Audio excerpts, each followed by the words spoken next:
Bem-vindos, em nome do presidente do Conselho Regional de Biologia da Primeira Região, André Camille Dias, e a partir daqui, da sede da nossa delegacia em Campo Grande, Mato Grosso do Sul, dou boas-vindas para a nossa nova live em comemoração ao Dia Mundial da Lontra. Para tanto, trago 3 pesquisadores de renome que trabalham com essa espécie magnífica, que traz um papel ecológico fundamental nos nossos ecossistemas.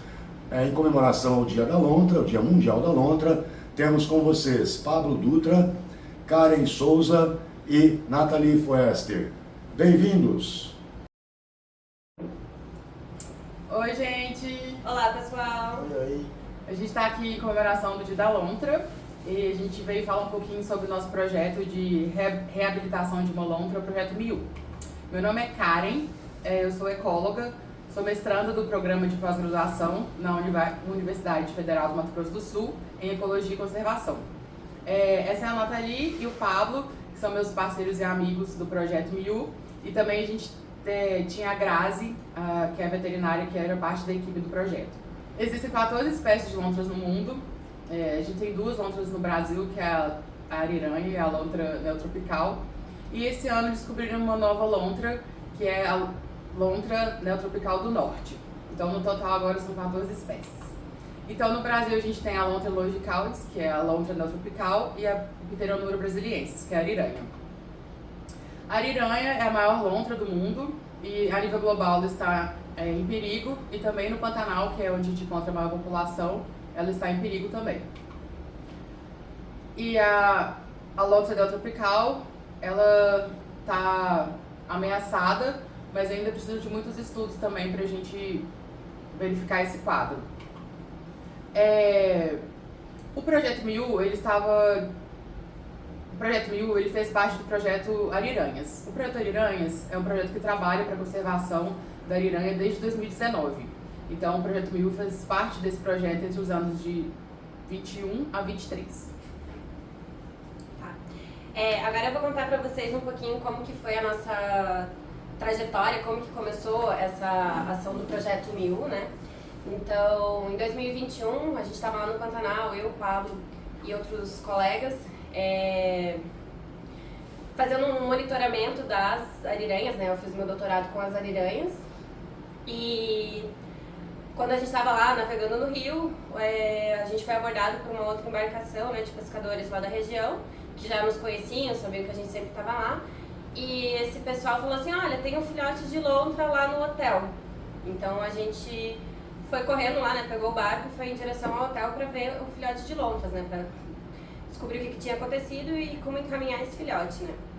Aí chegando lá, então, isso foi em 28 de outubro, né, a gente encontrou essa lontrinha minúscula, né, ela pesava 500 gramas, ela ainda tinha os olhos fechados, ela ainda não enxergava, era totalmente dependente, né, e assim, ainda é um mistério como que ela surgiu ali, né.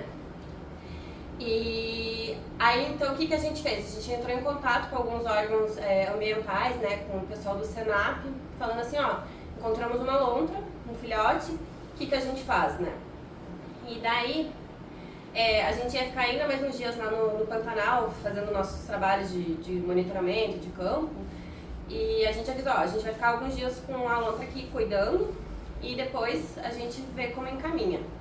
Aí, nesse meio tempo, o mundo, a gente diz que as coisas todas, os planetas se alinham no Pantanal, né? Sim. E a gente decidiu, né, entre equipe, que a gente deveria fazer alguma coisa com essa lontra, muito mais do que só encaminhá-la para um cativeiro definitivo, né?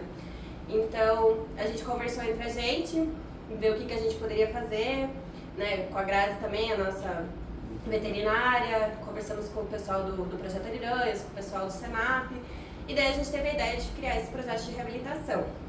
Aí nesse mesmo tempo, o Pablo, ele tinha recém adquirido uma chácara aqui próximo de Campo Grande, né? E também um veículo, então assim, a gente tinha um local, tinha um meio de transporte e tinha a nossa vontade. Exato, de realizar esse projeto, de reabilitar essa lontra e de soltar ela de volta na natureza, né? Aí, antes, né, de tudo isso, a gente primeiro tentou achar a mãe dessa lontra, né? Então a gente colocou ela nessa caixinha próximo do local onde ela foi encontrada. Aí eu gravei o som do chamado dela, né, da Black, e ficamos por 2 dias tocando esse playback, tentando ver se a mãe respondia, se a mãe aparecia, né, porque esses animais, eles se comunicam bastante, né, pela vocalização, tudo, mas a gente não teve sucesso, tá um calor extremo também, então assim, o bichinho tava sofrendo ali, né, no calor, então a gente decidiu que a gente tinha que encaminhar, e a partir disso a gente criou o Projeto 1000.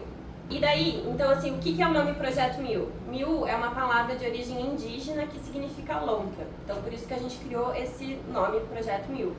E o nome da Black, na verdade, quem deu foram os moradores da comunidade. Principalmente a mulher que encontrou ela perdida e que entrou em contato com a gente posteriormente. A gente chegou lá, ela já tinha um nome, que era Black, e a gente resolveu, em homenagem à pessoa que encontrou ela, manter esse nome. Isso. Então, e assim, por que além de ser um animal incrível e a gente achar que todos os animais devem voltar à natureza, né?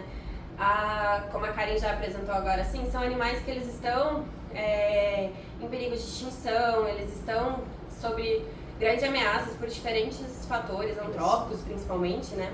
E assim, principalmente ali na região do Pantanal, a gente tem tido nos últimos anos uma grande seca, tem tido muitos incêndios, né? Então, assim, por exemplo, em 2020 a gente teve, né, um dos maiores desastres lá no Pantanal, com incêndios, com seca, e eu participei da equipe de resgate de fauna lá no Mato Grosso e a gente registrou inúmeras lontras ou mortas ou debilitadas que a gente resgatou, muitas delas morreram após o resgate porque elas já estavam no nível de debilitação gigantesca, né?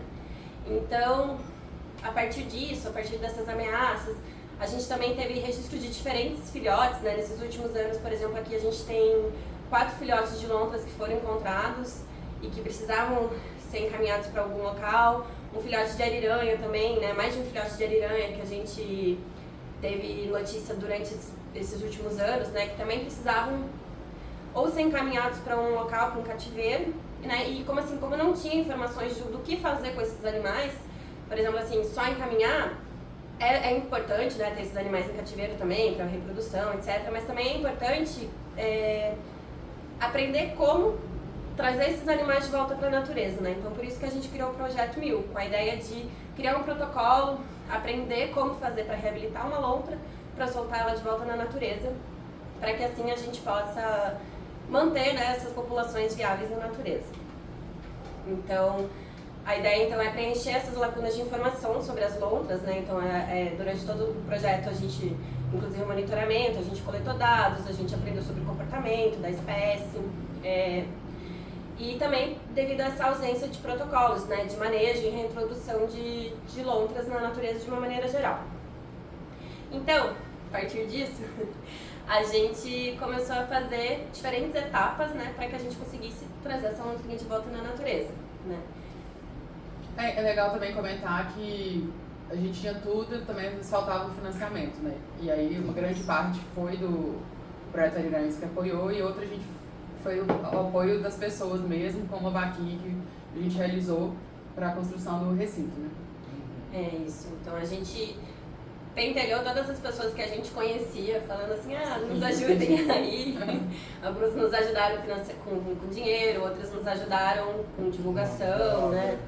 Então, esse projeto ele é muito mais além do que só a gente, né? Ele envolveu, na verdade, muitas pessoas que a gente é eternamente grato, né? E daí agora eu vou contar um pouquinho pra vocês como foi o processo de reabilitação da nossa lontrinha Black, né? Então, a gente pegou ela muito filhotinha, né? Então, no começo, o que a gente teve que fazer? Antes de eu contar, é só pra... Então, só uma coisa importante, assim, né? Que agora a gente vai ver algumas imagens muito bonitinhas, porque é um animal muito carismático, né? As lontras são animais incríveis, assim, né? E bastante carismáticos.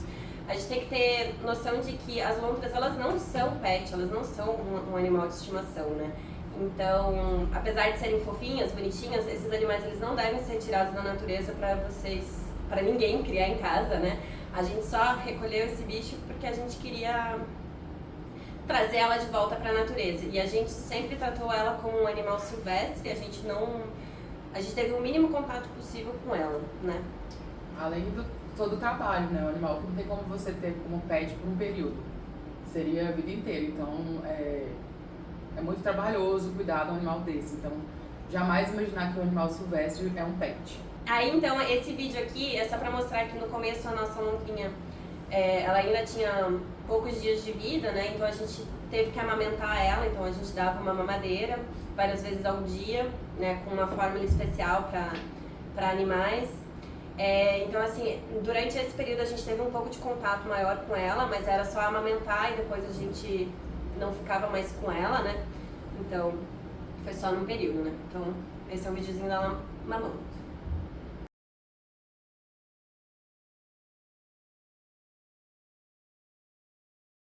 Aí, no começo, como ela era muito pequenininha e também essa espécie, quando elas são muito filhotinhas, elas geralmente ficam dentro da toca, né? Então, no começo a gente deixou ela numa caixinha de contenção, né? Bastante confortável ali pra ela ficar como se ela estivesse dentro de uma toca. Aí depois a gente criou um recintinho um pouquinho maior, a gente tentou colocar ali, a gente ainda foi bastante improvisado, porque a gente não tinha recurso financeiro, a gente ainda estava descobrindo como que a gente faria tudo, né? Então a gente colocou alguns elementos para fazer um enriquecimento ambiental ali para ela, uma areinha para ela poder urinar e defecar e estimular o comportamento dela que ela teria na natureza mesmo. Exato. Aí, como as lontras são animais semi-aquáticos, né, elas passam grande parte do tempo delas dentro da água, né, então elas realizam boa parte das atividades diárias dela nadando nos rios, lagos, diferentes ambientes que elas ocupam, né. Então, para a nossa lontrinha aprender a nadar, a gente primeiro pegou uma bacia, né, colocou um pouquinho d'água ali para ela ir aprendendo a nadar. A gente tinha medo, né, do que poderia acontecer se ela ia se afogar ou não sei o quê, então a gente foi indo aos pouquinhos, né. E, como vocês podem ver nesse vídeo aqui, ela já sabia o que fazer dentro dessa água, né, dessa bacia.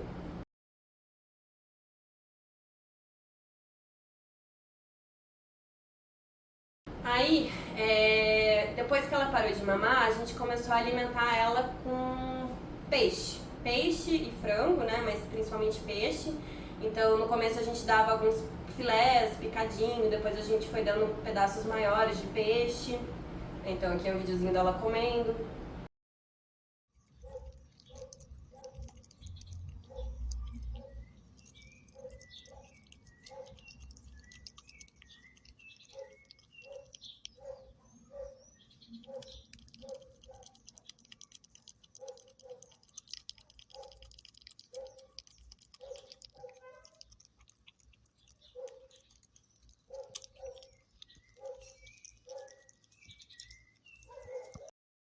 Aí na próxima etapa, então, a gente começou a colocar peixinhos inteiros, mas mortos, dentro dessa bacia, para ela ir aprendendo a capturar e pescar eles, né? Então, nesse videozinho aqui a gente vê ela fazendo essa captura e o instinto dela é muito incrível, porque ela já sabia o que fazer, né?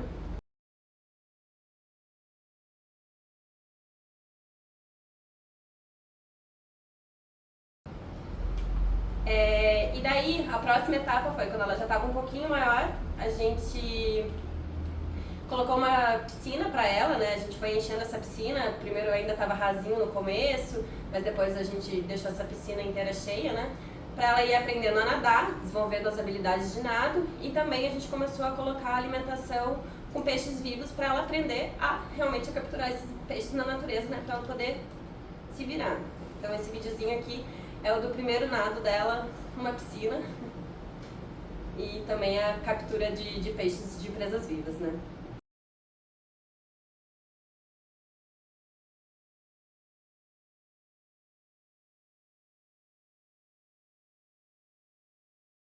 Esse é o das presas vivas, dela pegando. A gente começou com pequenas iscas de lambari, né? Lambari. Então inclusive a gente fez parcerias com alguns lugares pra gente conseguir pegar esses peixes, ou com desconto, ou nos deram. Fizemos uma parceria incrível com o pessoal lá da UFMS, da piscicultura, que nos disponibilizou vários peixes pra gente alimentar ela ao longo desse período. E daí, A próxima etapa foi, a gente construiu, enquanto a gente ainda estava nessa campanha de arrecadar fundos para construir o recinto, a gente começou a fazer a construção de um pequeno recinto provisório lá na chácara, né? Que ali embaixo é o Edu também, que foi o nosso parceirão, nos ajudou muito a cuidar da lontra, né? Então a gente construiu um recintinho menor, cercadinho, onde a gente pôs a piscina, construiu uma toquinha ali para ela e começou a cuidar dela ali por enquanto o recinto maior estava sendo construído. Então esse aqui é um outro vídeo. A gente começou a deixar aquela água turva, a gente colocou alguns elementos ali de plantas aquáticas, troncos, para simular um ambiente um pouco mais próximo do natural que a gente conseguiu, né? E a água turva também, porque nos rios do Pantanal as águas são turvas, né? Então para ela conseguir achar os peixes, pescar, ela já está bem habituada ao habitat que ela seria solta, né? Então esse videozinho é dela nadando nesse ambiente com água turva.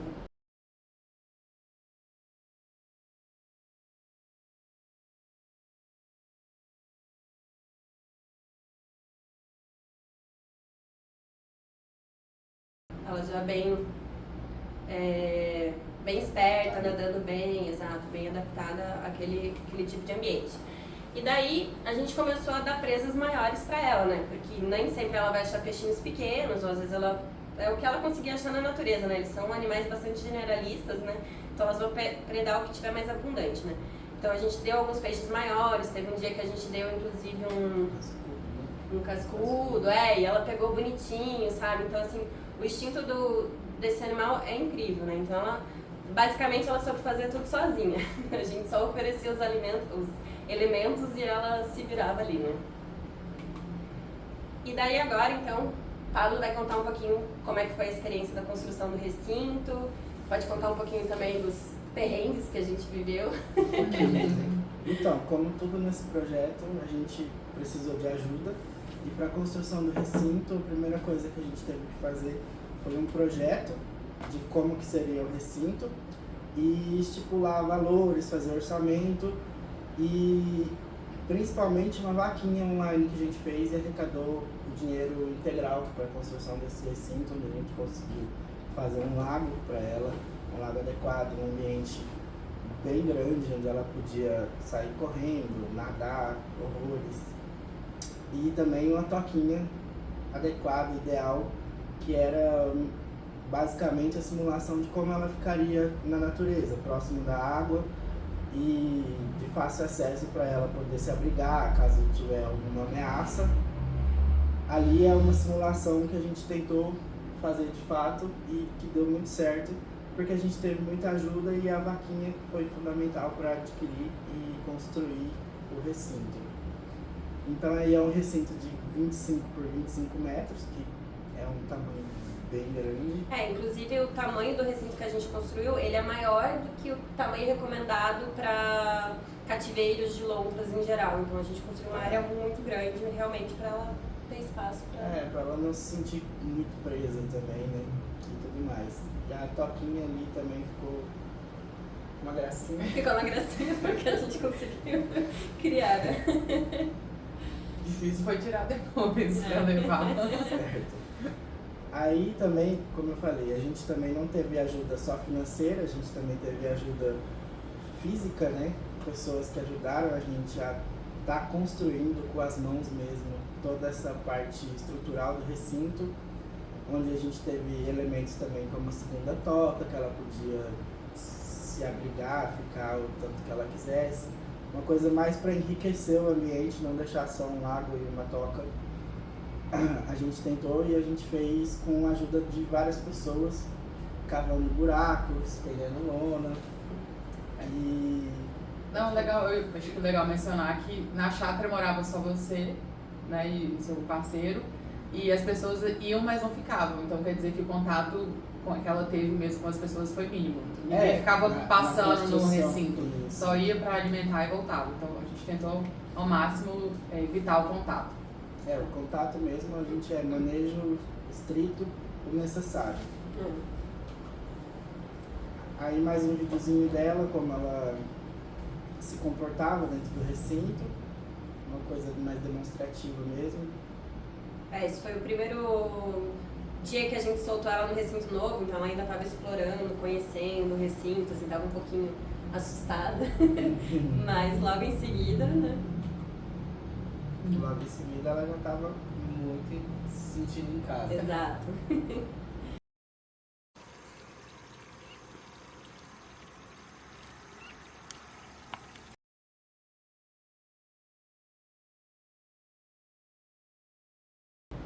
E ela aproveitou, explorou aquele recinto, Sim. né, muito bem. Foi muito legal de ver.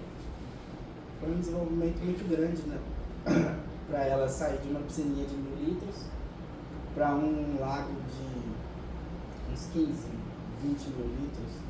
Então ela podia se exercitar de uma forma magnífica lá dentro daquele recinto, que foi o que foi responsável assim, para desenvolver as habilidades que ela está utilizando hoje na natureza. Né? Inclusive esse vídeo ali é dela tendo comportamentos naturais, né? Numa área de acampamento que a gente chama, né? Que são áreas que elas gostam de ficar ali tomando sol e fazendo essa catação, né? Que é se limpando, tudo, assim. Então ela apresentou comportamentos muito naturais de uma lontra selvagem desde o início, né?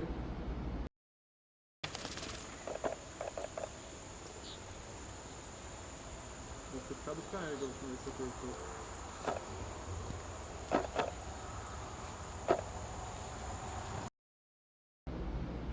Certo. Aí, conforme foi passando o tempo, a gente precisava soltar ela na natureza, já que era o objetivo do nosso projeto.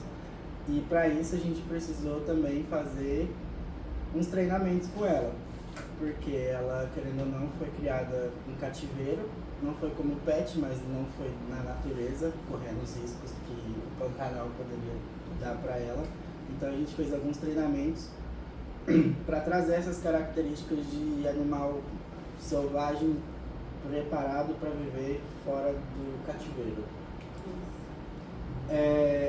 Primeira coisa que a gente sempre manteve num treinamento dela meio natural, assim dizer, durante o desenvolvimento dela, foi a alimentação, que foi depois que ela saiu da mamadeira, né, do leite que a gente fazia diariamente para ela, ela só começou a comer peixe vivo.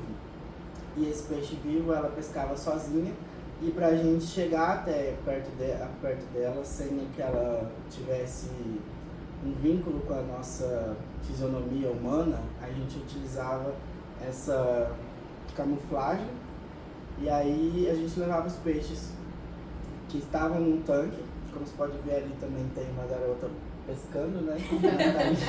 Nathalie está pescando ali no tanque onde a gente mantinha os peixes, longe do recinto dela.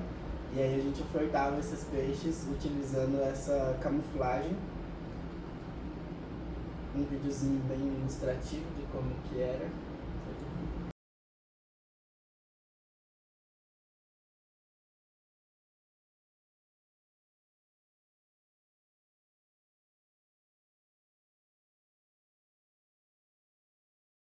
No começo a gente meio que arremessava os peixes, depois a gente começou a criar aqueles peixes dentro do próprio tanque dela, né? Então tinha vários peixes e ela se alimentava quando ela quisesse, né? Que ela conseguisse capturar.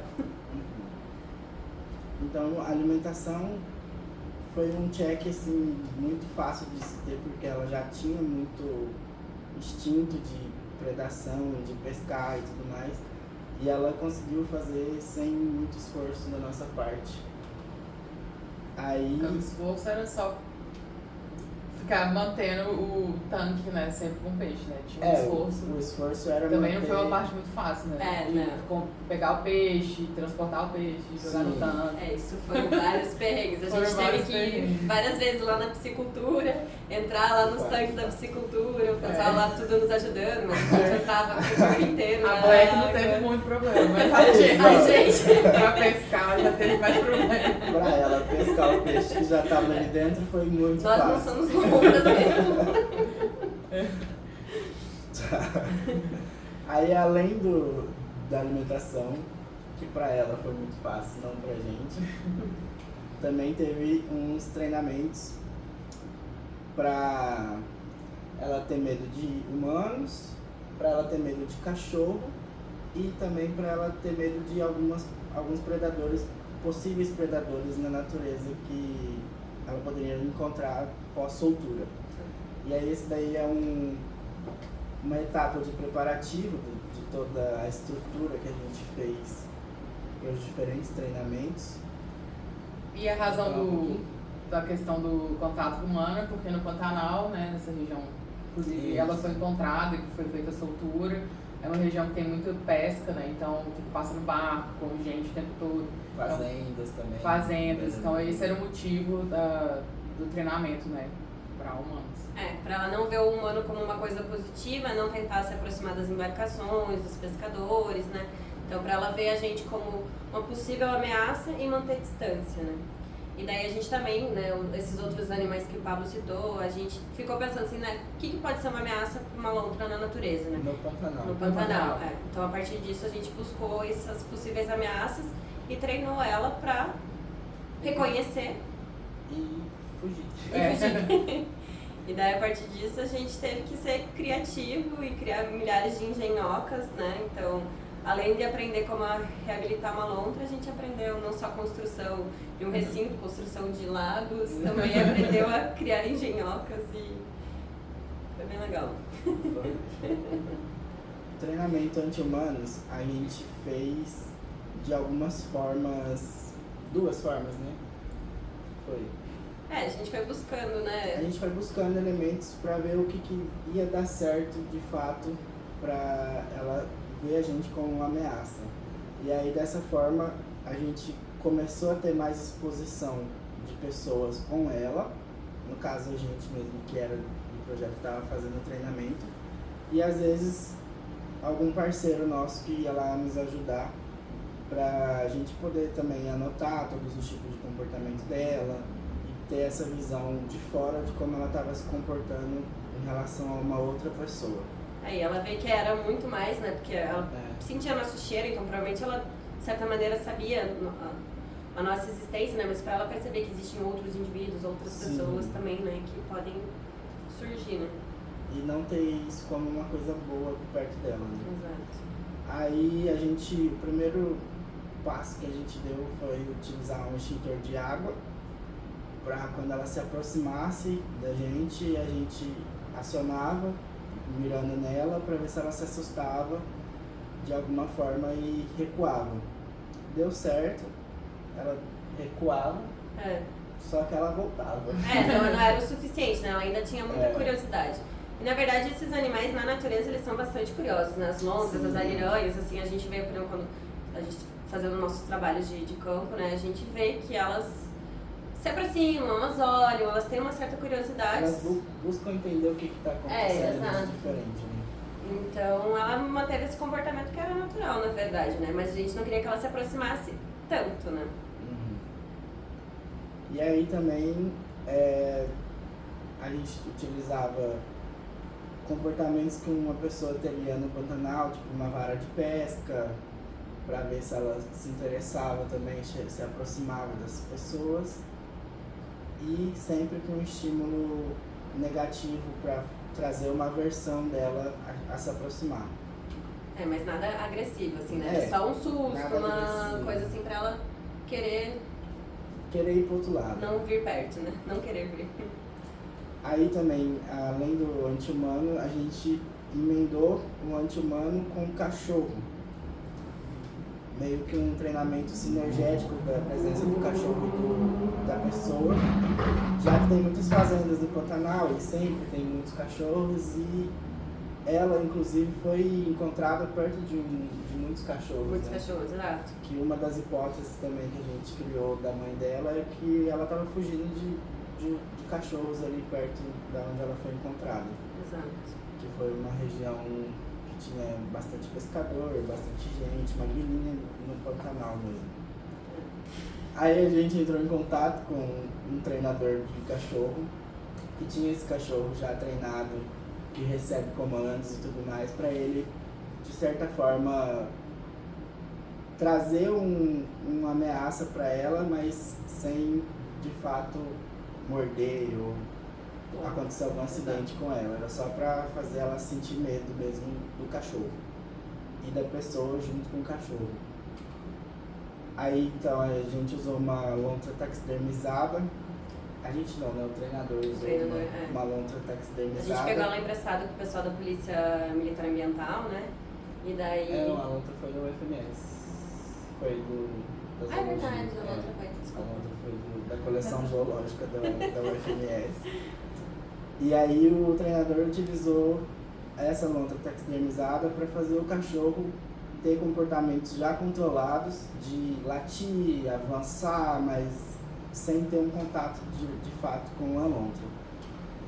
Porque também o cachorro, da primeira vez, ele não teve nenhum comportamento, né? Assim, foi porque não conhecia a espécie. Foi engraçado que a primeira vez, assim, ambos estavam curiosos, tanto a lontra quanto o cachorro estavam ali, tipo, quem é você? Quem é você? Assim, eles ficaram tipo, se olhando, assim, Aí a partir disso, né? O treinamento pro cachorro foi ele ter ser mais agressivo, né, com a lontra. Assim, entender que era pra ele latir, né? Porque pra ele não era uma ameaça, então, a princípio os ele dois não estavam tentando entender o que era.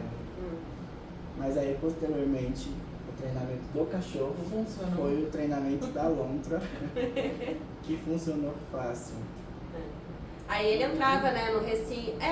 Tem o vídeo dele latindo, só não coloquei outro vídeo. Ah, tá. Certo. E daí, assim, ele entrava no recinto segurando o cachorro, né? O cachorro latia pra lontra e a lontra se escondeu, entrava pro lago. Ela aprendeu que aquilo ali era uma ameaça. Então foi muito positivo, né, esse treinamento. E também um treinamento de antipredador, onde a gente conseguiu utilizar 2 animais taxidermizados que ocorrem no Pantanal, que foi a jaguatirica. A gente criou uma onça, não tinha. A gente não conseguiu uma onça taxidermizada. Não rolou a onça. Mas isso é melhor, porque essas cordas, o peso da onça... Não é. Daí a gente pensou assim, se ela tiver medo de um gatinho pequeno, na hora que ela vê um gatão grande no mato, né? Ela vai. Foi a jaguatirica e um jacaré. Aí a gente içava o animal taxidermizado nessa corda e ele conseguia se movimentar de fato ali dentro do recinto.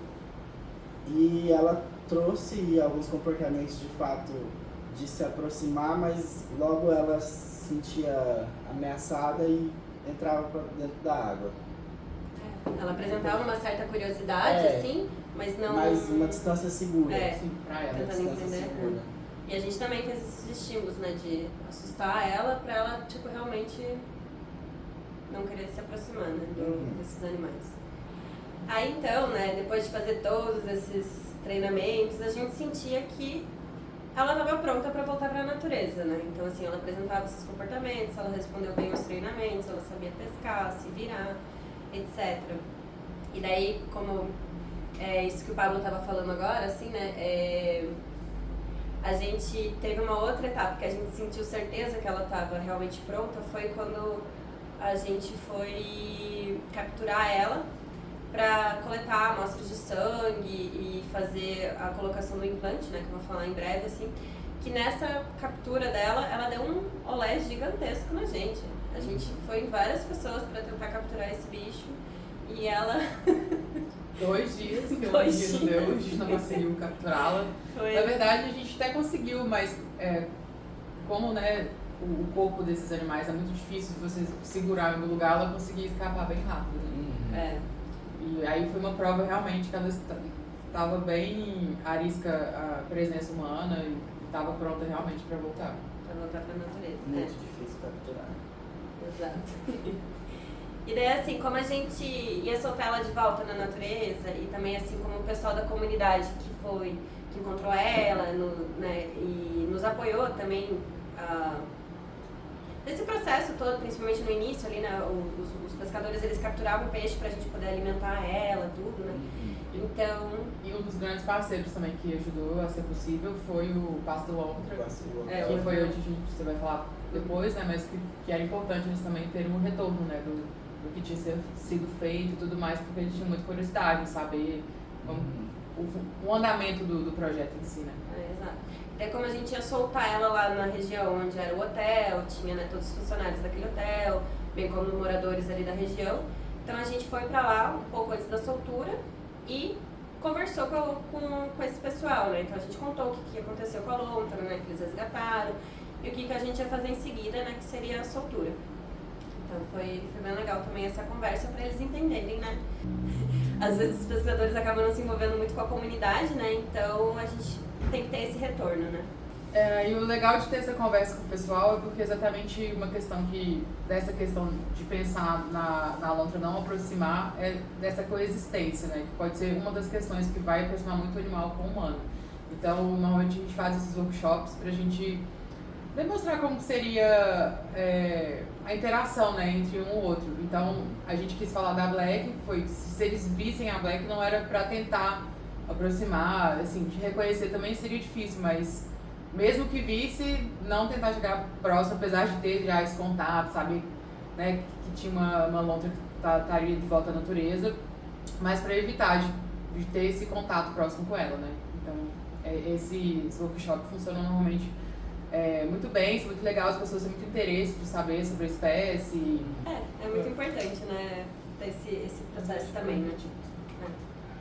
Aí, então, como eu falei, né, anteriormente, a gente teve essa captura da lontra que deu um show na gente, né, que a gente descobriu que ela realmente estava prontíssima para voltar para a natureza, né, então a gente capturou ela com o intuito de que antes de soltar ela na natureza, a gente fizesse alguns exames, né, para descobrir se ela estava tudo bem, se ela tinha parasita, se ela tinha alguma doença, porque tanto para ela em si, né, o indivíduo em si, mas também para não colocar ela transmitir doenças para os outros animais silvestres na hora que a gente soltasse ela na natureza, né. Então a gente coletou sangue, coletou diferentes amostras e aí a gente fez a colocação desse implante, né, intra-abdominal, então a gente tem que fazer uma cirurgia. Esse implante a gente ganhou do pessoal do Ideia Wild, que é um órgão de fomento, assim, né, internacional, então eles nos deram todo o equipamento para fazer o monitoramento da lontra, né, a antena, o rádio e essa pecinha que vai na lontra, né. Como a lontra ela tem esse corpinho alongado, um pescocinho assim, a gente não consegue usar colar como a gente usa em outros animais, como onças, tudo, né. Então, infelizmente, até hoje a única técnica que a gente tem, né, é a colocação desse implante, né. Então depois a gente consegue monitorar ela com antena, tudo. Aí a gente fez essa cirurgia, coletou essas amostras e aguardou, né, a recuperação dela, né, ela recuperar da cirurgia e também saíram os resultados para saber se a gente podia soltar ela ou não. Aí, fizemos esse processo todo e a gente tinha que preparar a outra etapa da soltura, né. Solturas de animais silvestres que são reabilitados, existem diferentes técnicas, né, existe o hard release, né, que seria a soltura, não é branda? Direta. Que seria a soltura direta, né, que você pega o bicho e só solta na natureza e ele se vire. Existe o soft release, que seria construir um recinto, o animal ir se habituando, o recinto no lugar de soltura, né, então ela já vai estar no ambiente, só que vai estar cercada, então ela vai se habituando com tudo. Por exemplo, tem um projeto maravilhoso lá na Argentina, né, que é o Rewilding Argentina, em que eles têm recintos incríveis de ariranhas, onças pintadas e diferentes outras espécies, né, que é no ambiente em que eles vão soltar. E tem uma infraestrutura maravilhosa e estão fazendo, já reintroduziram diversas espécies de, em geral, vários indivíduos de onça que já estão reproduzindo. E as ariranhas dentro do cativeiro, por exemplo, também já estão se reproduzindo e em breve a ideia é soltar esses animais na natureza, né? Mas a gente infelizmente não teve, né, toda essa estrutura assim, principalmente financeira, né? Então a gente fez o Black's Release, né, que seria a soltura da Black, o que a gente conseguiu, né? Então a gente construiu lá na beira do rio, ela foi solta no Rio Vermelho, ali na região do Pantanal Sul. A gente construiu uma toquinha parecida com a toquinha que ela usava lá no recinto, né? A gente colocou o cheiro dela ali, pegou algumas amostras de fezes, tudo assim, para marcar o território ali, para ela reconhecer aquele ambiente, né? E construiu essa toquinha e deixou alguns alimentos, que na hora que a gente soltasse ela, se ela precisasse de um abrigo e comida, tinha ali, né? Aí, depois de toda essa etapa, se recuperou da cirurgia, tudo ok, com os exames e tal, partimos para a soltura. Como soltar ela. Então, essas imagens aqui é dela dentro da caixa de transporte, ela sendo levada lá no Rio pro Pantanal, né? Então, a equipe foi pra fazer a soltura dela, né? Então, eu e a Maitê, que foi uma veterinária que nos apoiou na soltura ali, fomos no barco primeiro e o Pablo e a Karen foram no outro barco depois. Mas... Porque a gente fez uma programação, mas a captura da Black demorou muito, assim, bem mais do que estava programado realmente. Era pra gente ter chegado no horário no Pantanal. Então a Nath foi antes, né, com a veterinária e com a Black, pra ela não ficar muito tempo também, né, pra tentar minimizar esse tempo que ela estaria na estrada. E a gente acabou chegando tarde lá, quase escurecendo. Uma meia hora. Acho que Tem uns 30 minutos. Depois que a gente chegou, né? Depois que Mas já tava no caminho. quase o pôr do sol. E aí nosso barco parou no meio do caminho. Travou no meio do caminho. funcionava A gente mais. tinha que encontrar as duas pra fazer a soltura da Black, né? E aí a gente ficou à deriva esperando elas perceberem que a gente não ia chegar, porque a gente tava sem rádio também, né? E aí foi o que aconteceu. A gente ficou lá entrando mais pro meio do rio pra elas passarem e verem a gente, né? Isso. E isso já tava escuro, completamente escuro. E tava eu e a Maitê lá esperando, o que aconteceu, né? E daí, como a gente não queria ficar deslocando muito com ela dentro do barco, assim, né, a gente esperou um tanto. Daí a gente viu que não tinha acontecido, né? Só que a gente precisava de ajuda deles pra fazer a soltura, porque é uma caixa extremamente pesada, né? Toda a logística a gente ia precisar de mais pessoas, né? Então a gente foi, achou eles à deriva, Nos acharam. colocou eles dentro do barco. E aí a gente foi pra soltura. Vamos pra soltura, Então assim, a gente acabou soltando ela à noite, né? A gente colocou essa caixa então no barranco, do lado da casinha que a gente construiu. De frente, né, pra casinha. Isso. E abriu a tampa ali e a gente ficou à distância ali observando e esperando ela sair e fazer o que ela... O legal também é pontuar que existe o ideal e existe o que é possível, né? Exato. O ideal era a gente ter chegado com a luz do dia pra fazer filmes, pra gente observar e tudo mais. Mas dentro do possível, que era evitar que ela fosse anestesiada de um dia pro outro, 24 horas, essa coisa tal. A gente resolveu fazer a soltura à noite mesmo, porque a gente achou que seria melhor pra Black em si, né?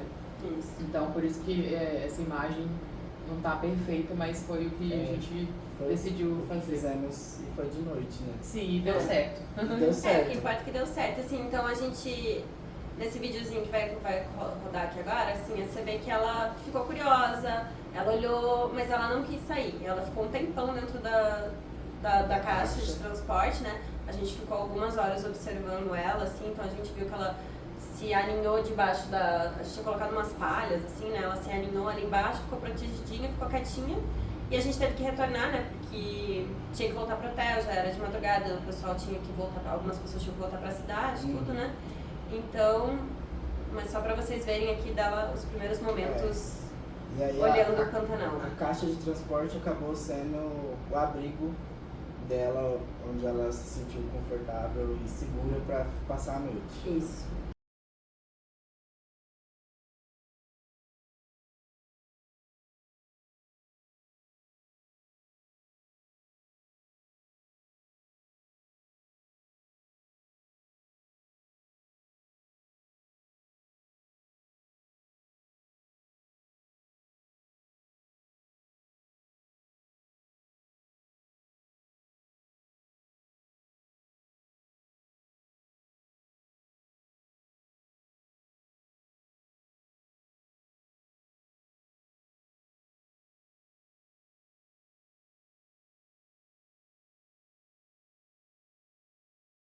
Aí no dia seguinte a gente voltou lá o mais cedinho possível, com o sol nascendo, pra tentar pegar ela ou saindo da toca, né? Ou tentar chegar o quanto antes a gente pudesse lá pra descobrir o que tinha acontecido com a lontrinha, né?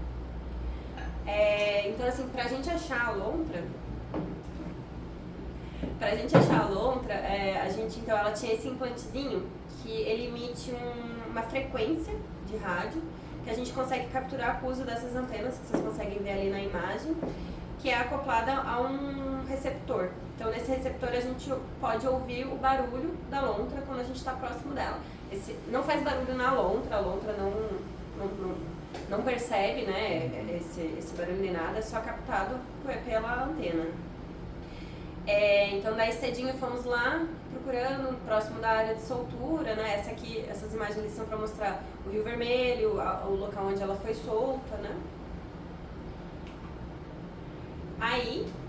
Um videozinho dela, foi o primeiro avistamento que a gente teve dela pós-soltura.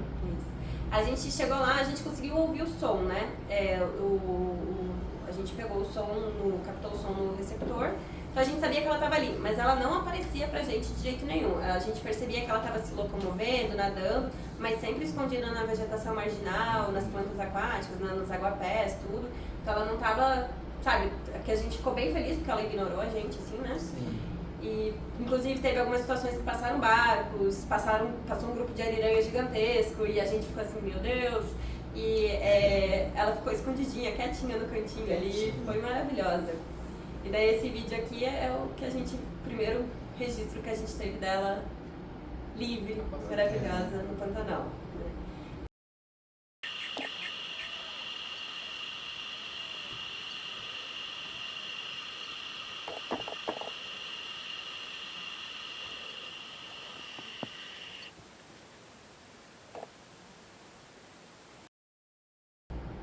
E daí vocês conseguem ouvir nesse vídeo, esse pip, pip, talvez é bem baixinho, né? Mas esse é o sinal que a gente capta no receptor, então a gente sabe que é ela, né? Porque diferente das ariranhas, que tem aquelas marcas nos pescoços que a gente consegue individualizar, a lontra já é mais difícil, né? Mas a gente tinha certeza que era ela pelo sinal no receptor. E daí a gente ficou alguns dias monitorando ela, né, só vendo de vez em quando ela só nadando, assim, a distância, tudo. E daí a gente foi em busca. De onde que ela estava dormindo. A gente pegava o sinal dela nessa área, assim, toda cheia de emaranhados, tudo. E a gente também queria ver se ela estava saudável, né? Porque a gente sabia que ela estava nadando ali, mas a gente não via o corpinho dela, não via tantos detalhes, né? E daí a gente foi próximo da área que a gente pegava o sinal bem forte no barranco, que é esse ambiente aí. E a gente viu ela. Perfeita, maravilhosa, gordinha, saudável. Ou seja, ela estava muito bem, né? Então esse é o videozinho dela na terra, solta no Pantanal.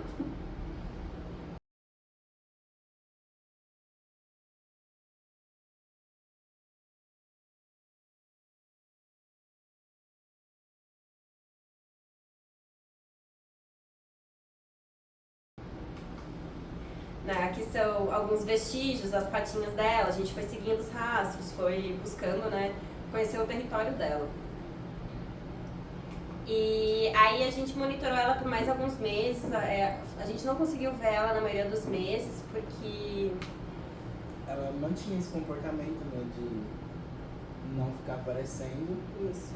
E a gente fazia campanhas mensais também, com grandes intervalos e poucos dias no campo.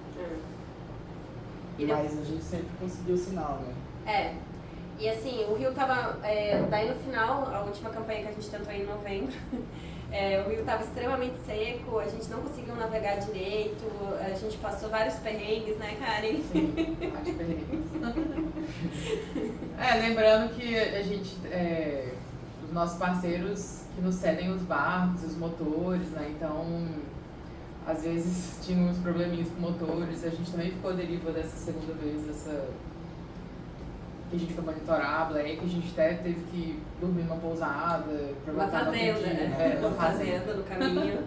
A gente que foi resgatado. A gente foi resgatado essa segunda vez também. Mas assim, acho que faz parte do trabalho, né? Apesar dos perrengues, é gratificante ver que conseguimos. Deu certo, foi bem trabalhoso, foi muito perrengue, porque né, a gente estava envolvido nas nossas pós-graduações, trabalhando, várias coisas envolvidas, assim, mas saber que deu certo, né, e que ela tá de volta na natureza, que ela tá livre, que... A gente fala assim, deu certo, porque essa vez a gente não conseguiu, né, ter muito sucesso, mas a gente ouviu o sinal, agora, né? No mês de abril e conseguiu ouvir o sinal de novo. Isso, em abril a gente deu um pulo lá, porque já não tinha mais recurso para fazer monitoramento, então a gente só foi lá tentar uma última vez, assim, pra ficar com o coração tranquilo, né? A gente não viu ela, mas a gente ouviu o sinal dela. Ela subiu bastante o rio, bem longe da área de soltura, assim, vários quilômetros de distância. Mas tá lá. E, assim, a parte boa é que a gente sabe, assim, apesar da gente não ter visto ela, se ela tivesse morrido, o sinal que a gente iria captar seria um sinal diferente. Então a gente saberia que ela não estava viva. E o sinal que a gente capturou é o sinal de que ela está viva. Então a bichinha continua bem lá no Pantanal. Então estamos bem felizes, assim, com tudo, né? E aqui são algumas orientações, né, para caso alguém encontre novamente um animal. Aqui a gente está falando especificamente, né, da lontra, das ariranha também basicamente seria a mesma coisa, mas a gente está falando da lontra. Algumas diretrizes para se acontecer de chegar a encontrar, que devem ser seguidas, né, o ideal assim seria essa, né. Então primeiro você está no rio, você vê um grupo de lontras ou grupo de ariranhas e uma lontra, né? Se navegar lentamente quando avistar esses animais, principalmente perto das tocas, né? Normalmente o ideal é você até distanciar e deixar eles passarem, seja o que eles estiverem fazendo, né? Não tentar chegar tão perto também, dependendo do motivo que você está ali no rio, né? O segundo é manter essa distância das tocas, então, principalmente se tiver filhotes. Em tese, o pessoal acha muito que são animais agressivos, mas na verdade não são tão agressivos assim no ambiente natural, se tiver com a vida tranquila normal de um animal silvestre, né? Então, mas quando tem filho, todo animal ele fica um pouco mais agressivo, né? Então, principalmente se tiver filhote na toca, o ideal é manter essa distância, né? É o que eu já tinha falado antes, para dar o espaço, né? Dependendo do que você está fazendo no rio, deixe passar, vai para outro lado, mas manter um espaço assim para deixar o animal fazer o que ele, né, está fazendo ali, realmente. Se encontrar um filhote, o ideal é tentar não tocar nesse filhote, deixar ele lá, porque provavelmente possa ser que a mãe volte depois, ou o grupo volte, né, se for o caso do grupo de ariranhas, mas evitar realmente, já viu, já ir correndo pegar o bicho. Se tiver a oportunidade de observar primeiro, passar um tempo para ver entender o que está acontecendo, né, que não vai voltar ninguém para resgatar esse animal. Em caso você não consiga realmente observar que voltou alguém para resgatar esse filhote e achar que está realmente abandonado, o ideal é você entrar em contato com os órgãos ambientais do Estado, Federal, Senap, que eles sim saberão e te indicarão o que fazer em relação a isso. Então é isso, né? Aqui no caso, no Mato Grosso do Sul, a gente entraria em contato com o Imaçu, né? Lá no Mato Grosso seria a SEMA, né? Que são os locais onde tem as ariranhas aqui, né? E as lontras na região, no Pantanal, né? Então, são dois exemplos, né? E o Senap tem o contato aí para, caso aconteça, vocês saberem ligar e mandar mensagem, né? Nós entramos em contato. Exato, a gente fez. E foi tudo sempre em parceria, tudo com licenças, tudo com o comitê de ética. A gente não fez nada só porque a gente decidiu fazer, né? Então a gente fez tudo como tem que ser feito, né? Com apoio institucional, com apoio federal. Então, nunca pegue uma lontrinha comum. Aí falando em parceiros, a gente queria agradecer os nossos parceiros do projeto BIU e para as ariranhas, né? Principalmente o Passo do Lontra, que foi um grande parceiro, que cedeu o hotel, os barcos, e eles ajudavam bastante a gente. A parte de monitoramento. Parte de monitoramento todo. Também ajudaram na construção do recinto, né? Com doação da cerca, tudo, né? Então foram nossos parceiros desde o início. Sim. Houston Zoo também, que é um parceiro do Projeto Ariranhas, especificamente. Ideia Wide, que nos forneceu o transmissor, né? Que foi possível a gente conseguir fazer esse monitoramento da Black. Conservation Wide, que é um parceiro nosso também, que sempre nos apoia, pode. Jaguar ID Project também, que é presente no Mato Grosso, mas que é uma parceria muito grande nossa também. E a UFMS também. A gente queria agradecer a todos, que fora os colaboradores, né, que a gente citou todo mundo, mas nossos amigos, o pessoal da UFMS, a família. Formal, né?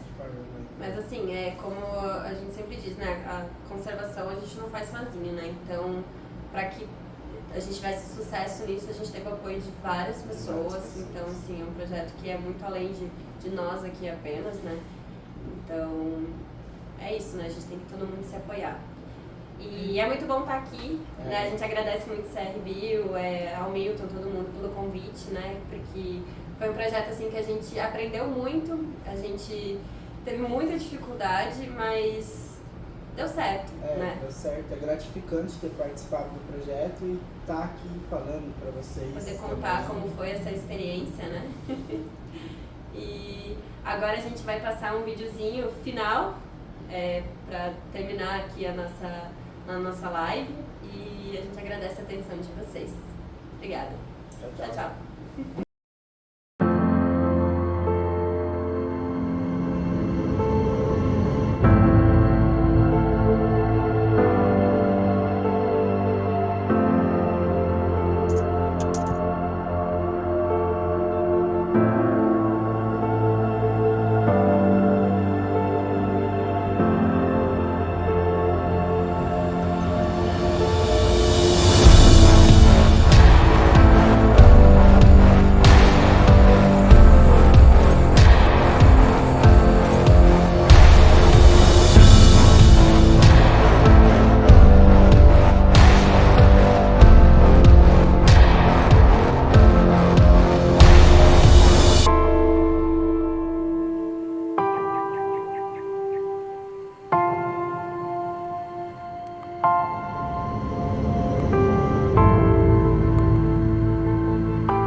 Agradeço a presença de todos vocês nessa nossa live e aos 3 pesquisadores que abrilhantaram esse nosso dia em comemoração ao Dia Mundial da Lontra. Muito obrigado e até uma próxima.